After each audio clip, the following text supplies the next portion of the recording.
You say you've changed. You're more stable now, more mature. You post less. You smile less. You say no to parties and yes to books. You drink coffee in silence and call it peace. But Søren Kierkegaard would ask, did you really change? Or did you just switch masks? For Kierkegaard, life isn't a straight line. It's a performance, a series of roles we rehearse until the audience claps or forgets to.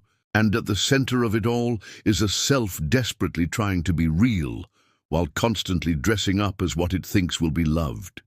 He called this the aesthetic self, the version of you that lives for appearances, for escape, for distraction, the part of you that edits every photo, filters every feeling, and flirts with meaning without ever making a commitment.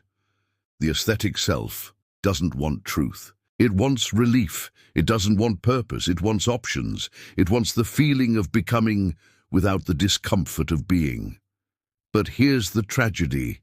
The aesthetic self is not evil. It's just afraid. It knows that behind the curated self lies something raw, something unscripted, something it can't control, and facing that, terrifying. So we keep performing, new clothes, new relationships, new habits, new mantras, new aesthetics of healing, wisdom, growth, but inside it's the same empty monologue, just with better lighting. Kierkegaard called this despair, not sadness, not depression, but the quiet, nauseating sense that you're not living as yourself, that you're avoiding your own soul. You can smile at every brunch, recite every quote, wear every identity, and still, deep down, feel like a stranger to your own heartbeat.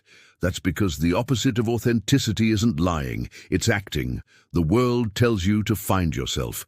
Kierkegaard says, you have to choose yourself, even if you don't like what you see, especially then.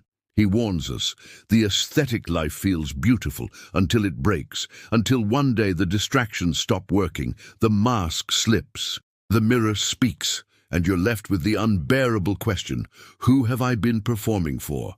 True change isn't just upgrading the costume, it's removing it, standing still, feeling stupid, feeling unready, feeling like maybe there's no applause coming, and still choosing to be that person. The authentic self doesn't glow, it shakes, it forgets its lines, it messes up the scene, it doubts, but it stays. Kierkegaard said the greatest task of being human is to become yourself, not the self others want, not the self that trends, not even the self you imagined as a child, but the self that emerges when all masks fall, when nothing is left but silence and responsibility.